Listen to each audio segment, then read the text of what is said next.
Where's the fun in waiting? Play Sit and Go tournaments 24/7 only on Ace 2-3.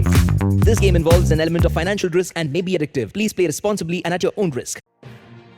Corona की रफ्तार भले ही धीमी हो गई हो, लेकिन कुछ राज्यों में स्थिति अभी भी चिंताजनक बनी हुई है, जिसमें सबसे पहला नाम है केरल राज्य का। कोरोना के सामने आ रहे नए मामलों में कुल 53% मामले अकेले केरल से मिल रहे हैं।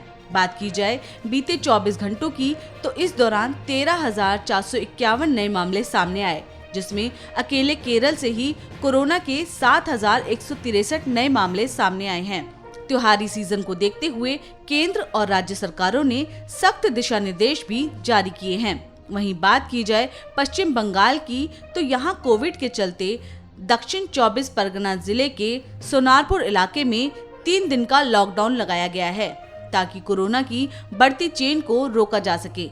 बात की जाए ओवरऑल आंकड़ों की, तो देश में अब तक कुल मामले 3,42,15,653 हैं। एक्टिव मामलों की संख्या 1,62,661 है, जो कि 242 दिनों में सबसे कम है। वहीं इस दौरान 3,35,97,339 लोग ठीक भी हुए हैं और इस कोरोना महामारी के चलते 4,55,653 लोगों की मौत भी हुई। बीते 24 घंटों में देश में इस महामारी के चलते 585 लोगों की जान गई।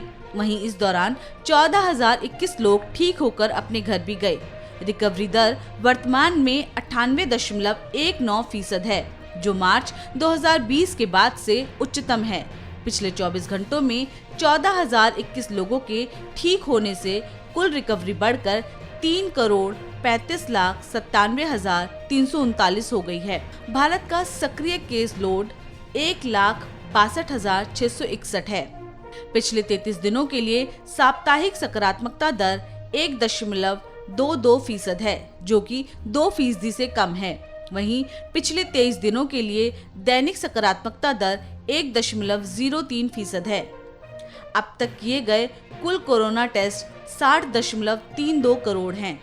वहीं अगर बात की जाए राज्यों की, तो केरल में बीते 24 घंटों के दौरान 7,163 मामले देखने को मिले। वहीं इस दौरान 482 लोगों की मौत भी हुई और 6,960 लोग ठीक होकर अपने घर भी गए। इसके साथ ही राज्य में अब एक्टिव केस की संख्या 75,058 हो गई है और 49,29,158 कंफर्म केसेस हो गए हैं। महाराष्ट्र में मंगलवार को कोरोना वायरस संक्रमण के 1,201 नए मामले सामने आए, जिससे संक्रमितों की संख्या बढ़कर 66,05,051 हो गई है। हालांकि कल कोविड-19 के 889 मामले सामने आए थे, जो कि पिछले साल 5 मई के बाद से सबसे कम आंकड़ा था। कोरोना से मरने वालों की संख्या कल की तुलना में आज 20 बढ़ गई है। इस प्रकार आज मौत का आंकड़ा 32 पहुंच गया है, जबकि कल ये महज 12 था, जो कि पिछले 18 महीने के बाद एक दिन में सबसे कम मौतें थी। वैक्सीनेशन की अगर बात की जाए, तो देश में कल कोरोना की 55,89,124 डोज दी गई, जिसके बाद देश में अब तक 103,53,25,577 वैक्सीन लग चुकी हैं।